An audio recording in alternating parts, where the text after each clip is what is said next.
Hey, what's up guys? It's Jake aka Tag, and today we're back again with the best fast cycle balloon deck in Clash Royale. This deck has got multiple small spells and the miner to counteract all of the princesses, goblin barrels, and bait cards in the meta. And you have 3 ways of tanking for your balloons and your musketeers with your ice golems, your barb barrel, and the miner. All you really need on defense is an ice golem to kite bridge spam to the opposite lane, a bomb tower for elixir golem defenses, and the musketeer for any air defenses. It's pretty ridiculous that the bomb tower is as strong as it is. It even counters a balloon for a +1 elixir trade, and it doesn't even shoot air. So let's go jump straight into some games and assert some dominance with the best balloon cycle deck in Clash Royale right now. And if you're not already, you can support me in the shop by using creator code SirTag. By using creator code SirTag, I get a percentage of all money spent at no extra cost to you. It supports the channel, it allows me to spend more time on videos, and I really appreciate it. Want to sauce out a good luck here, want to see what's up, drop our skeletons, and this guy is not dropping anything. Unfortunately, we are gonna have to weather the storm with a miner, skeletons, and a snowball because our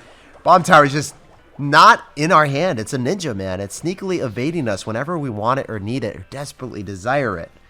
Well, we see Furnace cycled pretty passively and low, so if I just go in for an ice golem here, go in for a balloon and barb barrel in the opposite lane, we could come away with a lot of damage. If you ever see a Furnace cycle that low, you want to take advantage of the opportunity. Unfortunately, this man has got all of his bases covered. He is going to be rocking an Executioner, Tornado, plus Furnace deck against Balloon Cycle. So he's got a really good matchup here. I still think we can win if we play correctly, though. Musketeer is going to be able to shut down all of those Fire Spirits. Feels good, man. The Tornado is pretty far out of cycle, so I can go in for a miner here whenever I want. Royal Delivery is coming through. I want to go in for a miner and probably the other side of him, you know? Don't really want to go same lane as him anymore. Yeah, so we saw Executioner. I know that I should be able to outcycle. And if he tries the Tornado, the Miner, the King Tower, then we know for a fact that we're going to be able to get a ton of damage with the balloons. That's what I'm trying to bait him on. If we go in for the Miner a little bit before, sometimes they'll try to go in for the balloon Tornado or something later, and they just mess it up because they were so focused on the Miner. Even if they don't drop the Tornado on the Miner, then they might not have Elixir. Because he did cast a Furnace there too, so unfortunately for us, he saved enough Elixir for that Tornado to pull it right into the Furnace. Well played on his end, actually. I'm going to go for a Barb Barrel here, I think, just to cycle. Play a little bit passive. Hog Rider gave him a little bit of damage on the other side, but it's fine. He's going to go for Goblins. We can go for the Miner in the back. We're really just trying to get the Tornado from this dude. Go in for a Bomb Tower so we can go pull the Hog Rider. He's not tornadoing it at all, man. He's not falling for our trap card. But that's one good thing for us is we don't have to be predictable with our miner placements when we know that he can't sufficiently afford the Tornado on the miner. So we can mix it up because we know for a fact, hey, if you Tornado the miner, it's a really bad play. And we can capitalize and get a couple balloon hits as a result. So yeah, there's no way that he was ever going to do that. Can we just talk about this dude having Rocket too? He really hates balloon decks. There's something that happened to him. He's like, he lost a balloon deck one day and he's just like, never again will this happen to me. And he's a bit of a savage. Anyway, we're going to go for an Ice Golem and see if we can make some damage happen for us there. Pretty clean. Good stuff. Go in for a Bomb Tower preemptively because we knew that with Executioner coming, he was probably going to go for a Hog Rider. It was well worth the investment. Skeletons are going to be able to shut down the Hog. The Bomb Tower is not going to give us any more utility, but it's fine because our Barb Barrel is able to bounce through and finish him off. So I'm going to go for an Ice Golem. I don't want to go in for a balloon because it's just going to give him too much Tornado value, so I'm going to go for a miner instead. And at this point, I can go for a giant snowball just to start chipping away. And if he decides that, hey, you know what the right decision is? I'm just going to start rocket cycling. We need to get a big advantage with him right now. We need to just try to cycle as many miners as possible because our balloons are not breaking through at this point with so many furnaces and all the stuff that he has. We just need to keep going in for small spells every single time we get back to a small snowball, just because it's the only real way of getting direct chip damage that's guaranteed. We're going to go in for the miner in the safe spot, so he's not able to activate King Tower now because we've never really dropped it there. Yeah. So when you haven't dropped the miner in the safe spot the entire time, it's actually unpredictable, right? So it paid a dividend for us there. In most situations, a lot of people are just going to be like, oh, I have to drop it in the safe spot every single time. But no, you don't have to. I'm going to go drop a snowball on defense here just so those goblins explode with the Ice Golem, and we should be a-okay. He's not going to get us into rocket range, and as long as the goblins don't get on top of the tower, we will win the game. GG, well played, and peace out. This guy had so many answers to balloon, but we were still able to win. We're going to go in for a musketeer here. We're going to see what's up. We're going to see what's good. This guy's going to go for mega minion. We have to combat that. We want to go same lane as our opponent. So after we see Mega Minion and Electro Wizard, I think it's going to be Royal Giant Lightning. Could be Royal Giant Fireball, but that's slightly less common. And now we see an interesting development in this deck. He's going to have Mini P.E.K.K.A. We're trying to go in for a Bar Barrel so we can destroy the Mini P.E.K.K.A. so it doesn't get a hit off on the Musketeer. Then we're going to follow up with a Miner, hopefully to go and tank. And guys, we can afford a Bomb Tower, I believe. One of the Royal Hogs might lock onto the tower. No, that's so clean, guys. Let's go. That's what I'm talking about. These type of starts are what Clash Royale is made of. I'm so excited when that happens, man. I'm fired up. So if we don't miss this Ice Golem on top of the match. Mission failed. We'll get them next time. It's going to push off the Magic Archer onto the Ice Golem, right? Okay, so at least that happened. So it was a minor failure. We're okay. We're okay. We're going to go in for a Musketeer in the back, and we'll see what he's going to do. I mean, I expect him to just try to go in for Royal Hog's Earthquake the entire time. See if he's got something different planned. Yeah, he's going to go in for Royal Hogs. We just want to get the Mini P.E.K.K.A. out of the way.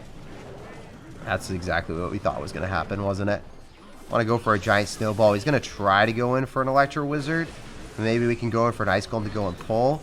And then the Mini P.E.K.K.A. won't be able to get on top of the tower. Then we can follow up with Skeletons and Barb Barrel and finish off the Magic Archer. Hopefully it targets... Oh, man, that was so bad. It was so unfortunate. Really good start for us. Hopefully we don't throw right now with 33 seconds remaining. Guys, believe in me. The heart of the cards. The heart of the cards, Yugi boy. We're going to go in for the Miner and the Balloon. We're trying to make him spend a lot of elixir on defense. Sometimes the best defense is a good offense, and if he spends all of his elixir there, we could be chilling. We go for a Giant Snowball. He's going to go in, try to drop an Earthquake, but it looks like we're fine. I think he's going to try to go for a Magic Archer. We have to just go for an Ice Golem, so it locks onto that. The Electro Wizard will not be able to finish off our tower. So as long as he doesn't get a Magic Archer off on us on the right-hand side, we walk with a fat W. So that start was a picture-perfect Dream World scenario. We walk away with a win, and I just feel so good about this game. Let's go on to the next one, and let's keep asserting dominance, guys. We got a game here. We're going to sauce out Skeletons to open up the game, and we're going to see what's up. This guy's going to go for a good luck and nothing else. All right, well, he's going to drop a Miner in the safe spot because everyone is scared of Tornado right now, man. I kind of just need to chill here because I don't know what he has yet.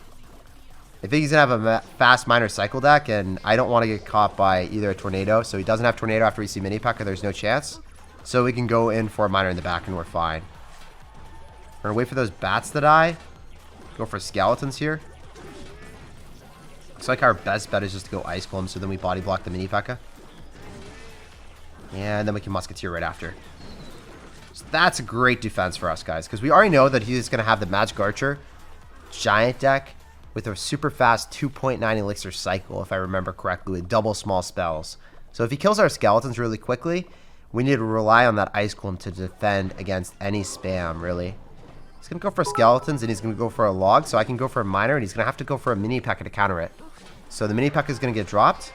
I have an unfortunate card cycle here. I think our best bet is going for a Balloon, Snowball the Bats, go in for Skeletons, and hopefully we can pull off a nice defense. He's going to go in for a Zap, so I have to go in for an Ice Golem here. And that is going to be a dead Mini P.E.K.K.A. I do, however, have to go in for a Barb Barrel right on top of the Miner, shut it down, and we get a ton of death damage there. Let's go. That is a really clean game, guys. So he's saying good game already. It is not good game. You can break through with a Mini P.E.K.K.A. if we don't play perfectly. So, guys, I love how this deck just breaks through, takes towers in a matter of seconds if your opponent makes a slight misplay.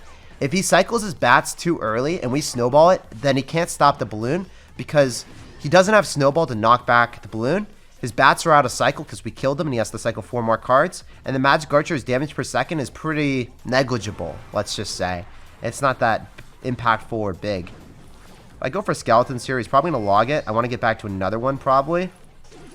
See if we can do that. And a Miner. Barb Barrel right on top of Magic Archer. Musketeer here. Ice Golem if we need it. I think our best bet is just to go in for double Bomb Towers right now. Going for Skeletons here. Drop another Miner, so then the Mini P.E.K.K.A. is going to go towards that. Go for a Giant Snowball so the Bats do not thrive on our tower. And we know he's probably going to Magic Archer here, but it's not going to connect to any massive amounts of damage. Even if he did do it, we're still at 900 HP, so then he has to just continue to spam. He can't even go in for Magic Archer. But if we were at 400, 500 HP, guys, what I would have done is I would have predicted a Magic Archer at the river. But since we were at 900, I don't have to make that prediction. We were just too healthy. So he tried to bridge spam in the opposite lane, which was the correct play, but it did not matter.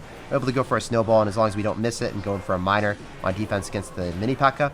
He's trying to make a prediction on top of skeletons, but we drop the skeletons on the miner instead. We walk with a very clean W at 9 wins in a grand challenge. We are still asserting dominance with this deck, and we're taking towers so quickly too. If your opponent doesn't have an answer to the balloon, or you just outcycle their counters, you can take the tower and there's no way that they're defending. Balloon's one of those win conditions that only needs 2 hits, and then the death damage, and then it's just tower. Alright, this guy's going to go in for skeletons here, and he's going to go for a log. I'm going to wait for the skeletons to get close, so then we can barb barrel finish them off, and then have the barb get 2 hits on the tower if he doesn't respond. So we see skeletons, we see musketeer, and we see log. It's probably not going to be a balloon deck. I could see a expo deck from our opponent. Oh, he's going to have fireball. What is this? I really don't know. I think I'm going to have to go in for... Oh, wow. Abort mission! Going for a snowball. Stop the hog rider from getting a hit. Finish off the musketeer. Okay. That was bad. That was not a good time in the life of Jake. Missing that. But it also countered the musketeers. So was it terrible? I don't think so. We are going to finish off the ice spear and go for a miner here. I have no idea what this deck is. It's going to be hog rider fireball, which is quite peculiar. A terrible start, but... You know, it happens, guys. He's going to cycle to another hog rider. We can go for skeletons and go in for a bomb tower. And this time, we don't mess it up. So, fortunately for us, we counteract the hog rider for a decent elixir trade. And then we can go for an ice golem. So then the musketeer locks onto that. Tower finishes off the muskie, and we get a +2 interaction there. So, I think he's going to go in for a musketeer.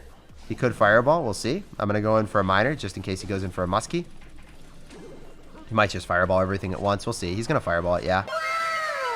Oh, he missed the cannon! Guys, I don't understand. It's just everyone's missing everything today. This is 10 wins into a grand challenge, and the homie just missed a cannon on us. Let's go. So I was not anticipating to play against 2.6 because I haven't played against it forever, man.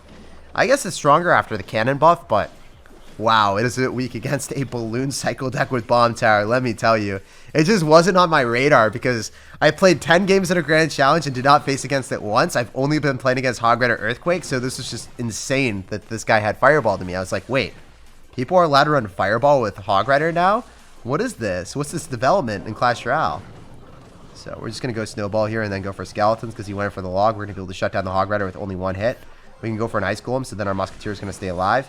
He can try to go in for another musketeer, but our muskies win this interaction. Then we go in for a balloon. I think I should have ballooned on the right because he's going to get fireball value, but the balloon should get death damage on the tower. At bare minimum, we get death damage, right? He's going to go in for, oh my gosh, he's going to go for a cannon and a log, but the bomb tower's going to shut it all down. I don't even have to spend any extra elixir, really. He's going for skeletons and miner, and then he's going to probably log that. We'll see. He gets back to it. I don't know if he's going to even get back to it. Yeah, we're going to win this game. I just need to go in for a snowball to knock back the hog rider, go for a barb barrel. And he doesn't even have magic archer. That's the meme thing, guys. The earthquake deck is really strong because it's able to break through bomb tower with earthquake. And you're also able to get the magic archer on top of any units that I defend afterwards. So I can't drop things down the middle, but 2.6 just flops against any balloon cycle deck like ours. GG and well played, my dude. I think our opponent was just being a good sport. After we missed the bomb tower, he just had to miss the cannon. You know, it's only fair that way. Even though we only allowed him 1 hog rider hit by missing the bomb tower because we also got value finishing off the musketeer. And when he missed the cannon, he lost his entire tower. Go for skeletons in the back. We're going to see what's up. We're going to see what's happening. This guy is not cycling anything. So we want to go for a barb barrel in the opposite lane wherever he cycles. So we're able to get some chip damage and tank for the little Larry that could. Oh, unfortunately, cannibalism is happening right now on the map. He's going to go in for the field of Larrys, and they will go directly towards the bomb tower for us. So that's good. I think that our best bet is just letting the musketeer do its thing against the magic archer. It's not going to be able to even hit our tower here. I could snowball this back so that it gets a little bit less damage off on us, and we can go and finish off the baby dragon without a single belch.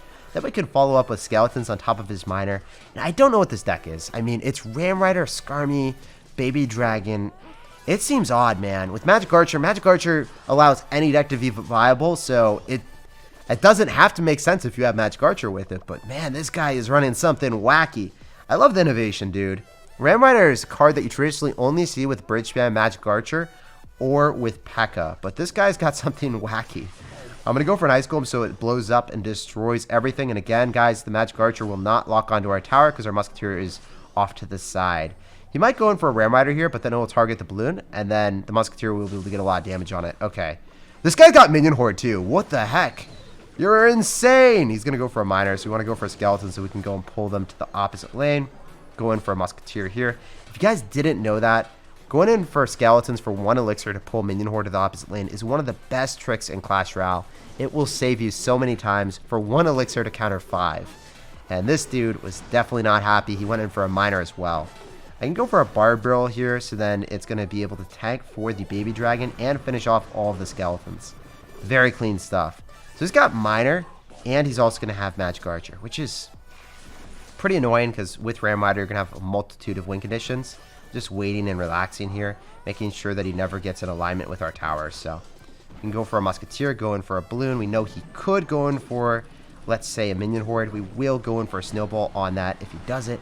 And we're going to be able to snowball back the minions, snowball the tower, and the Inferno Tower. I'm just hoping that we get death damage. I really wasn't even hoping for a hit at that point. But this man is going to shut us down like a snack and a half. We're going to be able to get an Ice Golem to body block for the miner for the first initial hits. He's going to go in for a Magic Archer that won't be able to get into alignment immediately.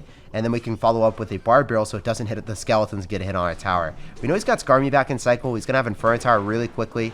Skarmy's coming down. I wonder if he's going to Inferno Tower. He's going to go for a Minion Horde instead. We could go for a Snowball here. Potentially get a hit because it looks like the miner was tanking. And we do get that hit of Justice. So all we have to do is wait for that death damage to expire. And that's GG. Pleasure playing against you and asserting dominance. I'm going to go in for Musketeer in the back and see what's up. This guy's going to have Electro Wizard. So as soon as we see Electro Wizard, we're assuming that he's got P.E.K.K.A.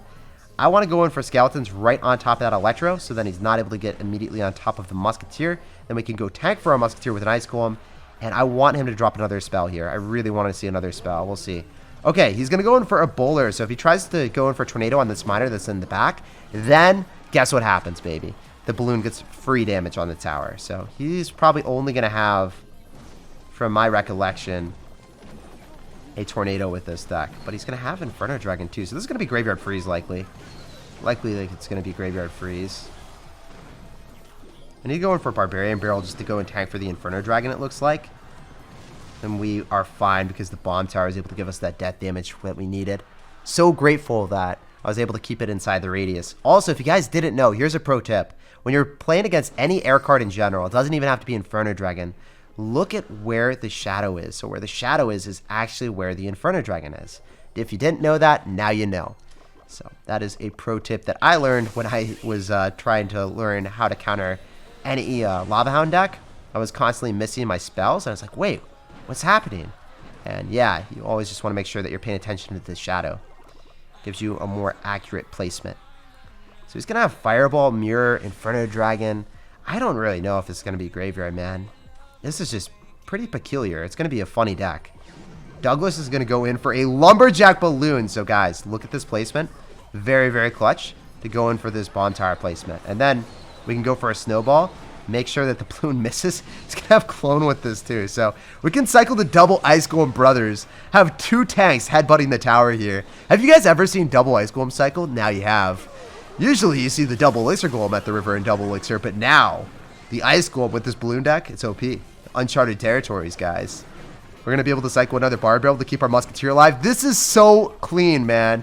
You keep the Musketeers alive forever, and then your opponent doesn't know what to do. Just cycle your Bomb Tower in this placement. Both towers are able to hit it then, as the balloon goes toward.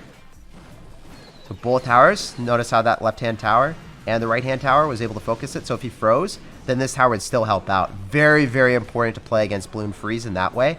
So that's why, just against Balloon decks in general, you're able to finish it off faster. But in particular against Balloon Freeze, it just doesn't work against Bomb Tower for that reason. A 4 Elixir ground cost defensive structure is able to defeat any air spam where they go in for a balloon plus freeze, and that's literally like, let's say 9 elixir. He can't defend it. Like they really can't stop your counter push after you defend against the balloon freeze for a massive positive elixir trade.